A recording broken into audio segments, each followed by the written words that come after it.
Hello, my name is Mooncat, and today I thought I would go over some cherry garden designs, mainly focusing on attack-focused designs. So I'm sure all of you are familiar with the cherry set. It's one of the favorites out there, one of my favorites as well. So yeah, go to the wiki to read all about what the different building gives.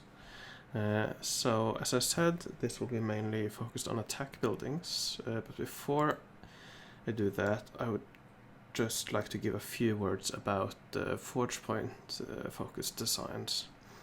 So this is the basic design, gives 7 forge points, 10 goods, 10 attack, and so on, which is, it's decent, but not really.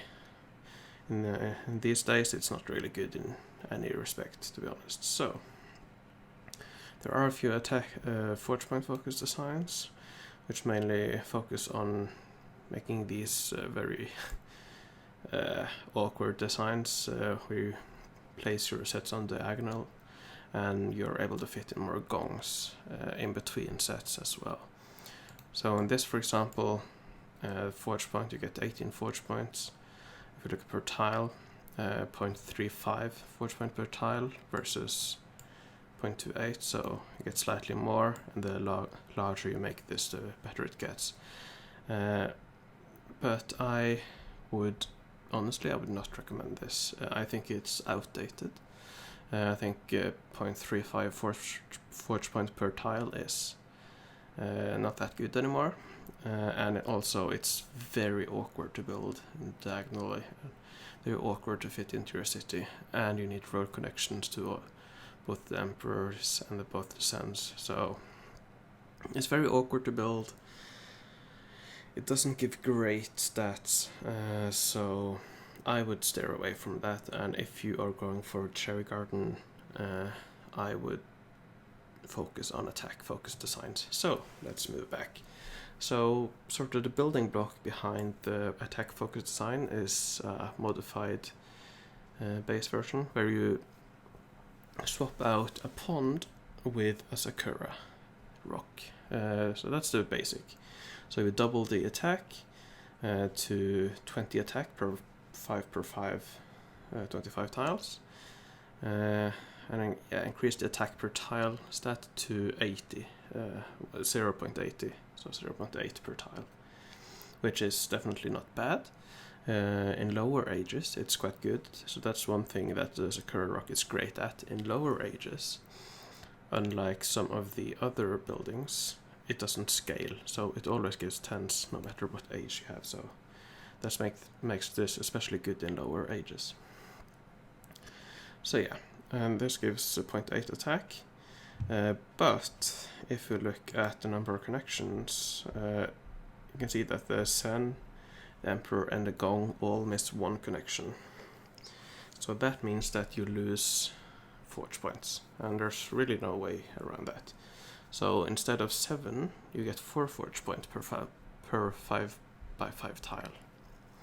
So that's it's you get an additional 10 attack, but you do lose 3 forge point and 10 goods. So for some that might not be worth it. I am in an established city where I don't really focus too much on forge point anymore, so for me that's worth it, but for some it might not. There are, however, ways you can improve this, which you can see here. Here you can see that only the end points, the Sen and the Emperor's gate at the end, only those are missing 1 tile, 1 connection. And the gongs are still missing 1 connection, there's no way around that, but at least you can improve the design. So here, if we look at this, and if you just go back here you can see that it gives 0.16 forge points. This one gives 0.19, so slightly more, also some additional goods. And then if you sort of combine these two, you get this, where you get all the Emperors and the Sens are fully connected. So this is a really nice setup. I think it's quite a popular setup. I've seen it quite a bit, seen it talked about quite a bit. So this is definitely a good setup. where you sort of compromise. You get 80 attack, which is quite a lot, but you also get 20 forge point, which is not bad. But again, per tile, it's not great. So yeah, that's sort of the basics. So let's now move on to some more complicated designs. So for a more complicated attack-focused design, these are the building blocks. So here you can see that you still have these two building blocks from before, but to increase the attack per tile and raw amount of attack, you squeeze in some additional Sakuras between these sets. So for this, for example, you see that the attack immediately jumps up to 0.95 versus 0.8 for these. So that's not a bad increase. And the same, this is just vertically. You can see that you need an additional gong vertically, so it's slightly more awkward to place these vertically versus horizontally here, but yeah. Ideally, you want to combine both, like here. So here you can see that attack jumps up to 1.02, which is quite good. These are, 0.95, so it does increase a little bit. And here you can also see this illustrated that you can fit in an additional 4 Sakuras horizontally, but vertically you can only fit 3. So that kind of illustrates that it's more easier to fit them horizontally due to the size of the Sakura. So here you will notice that you get more attack, but one thing you have to keep in mind is that you lose forge points for these, because these are not connected, they can't be connected. So that's something to keep in mind. If you really want to go for a good attack focused designs, you really have to compromise, and you really have to forego forge points. So again, it's up to you if you want those extra forge points or if you want the attack. I personally want the attack, so I definitely like this design. But yeah, if you might perhaps have noticed a trend here. So these are better than this, and these are even better. And why is that? Well, you use the base module, base sort of set, then you add another one, and then you add some connecting bits between. So for each additional module you add, you're able to add some connecting bits, which overall increases the attack. So yeah, you just keep on building, keep on adding.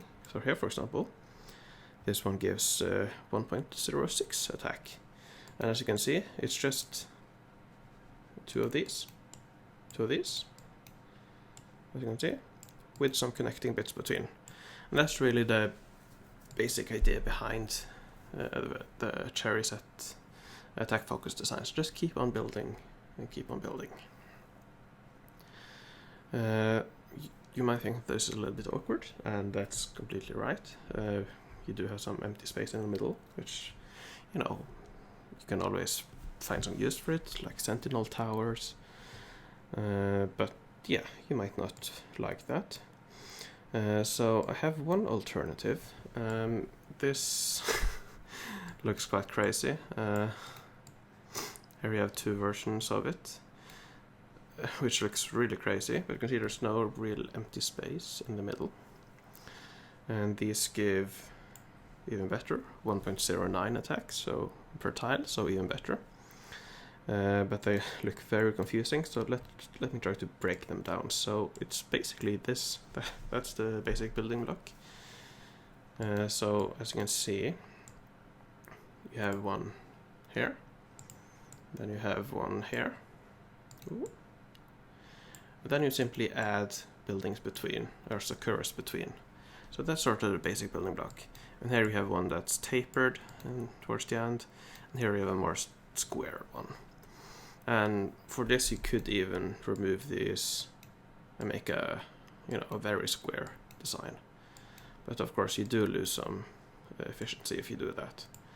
Now it's down to 1.07, so overall you don't lose too much efficiency, But yeah, if you're able to fit in these, yeah, that's even better. So yeah. And again, you can see that these are very modular. Here we have 2 modules. So you have a module here, so that gives the 1.07 attack. Here you have another module, gives the same, with a few connecting pieces in the middle. So that's sort of the idea. You just find a base module, keep expanding, and keep placing Sakuras between all these modules. But yeah, I really like the look of this. At the moment in my city, I have this design. Well, not quite, I have roughly that. So yeah, I'm working to expand it further. But again, this, you can expand that even further. So here's another example. It's quite awkward again, gives 1.09, so you can see these numbers increases, the efficiency increases as you build. And again, this is just the same, you have 2 modules with a bit between them. So yeah, that's sort of the basic idea behind cherry garden designs. Find a good base, expand it, add connecting pieces. So yeah, I will put this file in the description, so you can have a look for yourself. And yeah, we're really interested to see if you have some other suggestions for designs. I'm sure there are some other great ones out there. But yeah, these are my favorite designs. This and this. And yeah, one last thing about this design here. I wouldn't worry about roads at all. If you're going for this, I would focus completely on attack and not care about the forge points at all. Because one downside with this design is that the gongs don't need any road connections. So for this design, you do get 2 forge points for each of these gongs. But in these designs, the gongs don't give any forge points at all, because they're not connected to enough pieces. So that's definitely a downside, and might not be worth it for you. For me, it's probably not worth it. I think I would rather go with this. But yeah, that's completely up to you and your priorities. So yeah, this video was a bit longer than I expected, but I hope I gave you a good idea of how you can build these designs.